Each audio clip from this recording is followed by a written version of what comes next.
Hello बच्चों, let's read this question. This question says that which of the following statement is correct with respect to immunity.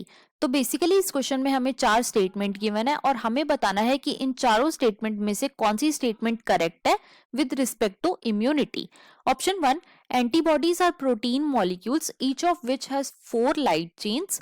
Option 2, rejection of kidney graft is the function of B lymphocyte. Option 3, preformed antibodies need to be injected to treat the bite by a viper snake. And option 4, the antibodies against smallpox pathogen are produced by T lymphocytes. अब अगर इस question के मैं की concept की बात करूं तो इस क्वेश्चन का जो की कॉन्सेप्ट है वो है बच्चों immunity. Let me write it over here. It is immunity. सबसे पहले तो इम्यूनिटी होता क्या है, तो it is the ability of host to fight against pathogen.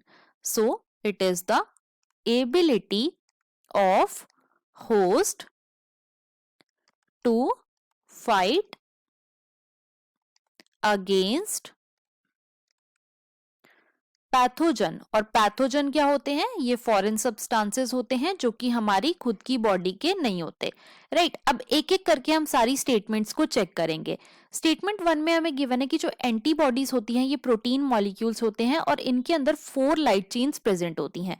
तो बच्चों स्टेटमेंट 1 जो है ये हमारी इनकरेक्ट है. क्यों?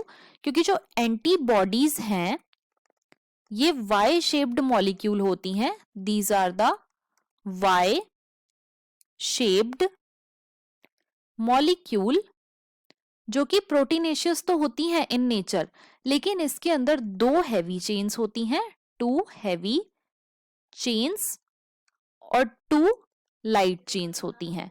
और क्योंकि एंटीबॉडी के अंदर 2 हैवी और 2 लाइट चेन होती है इसीलिए हम एंटीबॉडी के मॉलिक्यूल को रिप्रेजेंट करते हैं बाय H2L2 मॉलिक्यूल. राइट. और क्वेश्चन में हमें गिवन है कि एंटीबॉडी के अंदर 4 लाइट चेन होती हैं तो इसीलिए हमारा ऑप्शन 1 जो है वो इनकरेक्ट हो जाता है. ऑप्शन 2 में हमें गिवन है कि जो किडनी ग्राफ्ट का रिजेक्शन होता है it is the function of B lymphocyte. तो बच्चों ये भी इनकरेक्ट है. क्यों?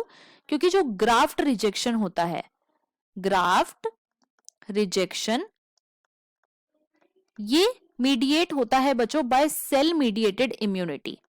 Cell mediated immunity. और जो सेल मीडिएटेड इम्यूनिटी होती है बच्चों ये शो करते हैं टी लिम्फोसाइट्स. तो इसीलिए जो हमारा ऑप्शन नंबर 2 है ये भी इनकरेक्ट हो जाता है. ऑप्शन 3 में हमें गिवन है preformed antibodies need to be injected to treat the bite by a viper snake. बच्चों ये ऑप्शन हमारा बिल्कुल करेक्ट है. क्यों? क्योंकि जब भी हमें स्नेक बाइट होती है, स्नेक बाइट होती है तो उस स्नेक बाइट में जो वेनम होता है इस वेनम के अगेंस्ट हम एंटी वेनम देते हैं, एंटी वेनम, जिसके अंदर प्री फॉर्म्ड एंटीबॉडीज होती हैं.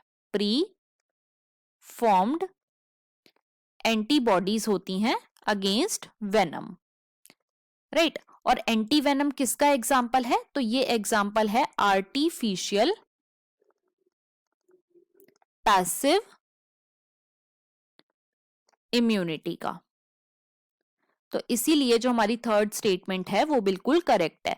फोर्थ स्टेटमेंट में हमें गिवन है the antibodies against smallpox pathogen are produced by T lymphocyte. ये इनकरेक्ट है. क्यों? क्योंकि जो एंटीबॉडीज होती हैं बच्चों ये प्रोड्यूस करते हैं बी लिम्फोसाइट.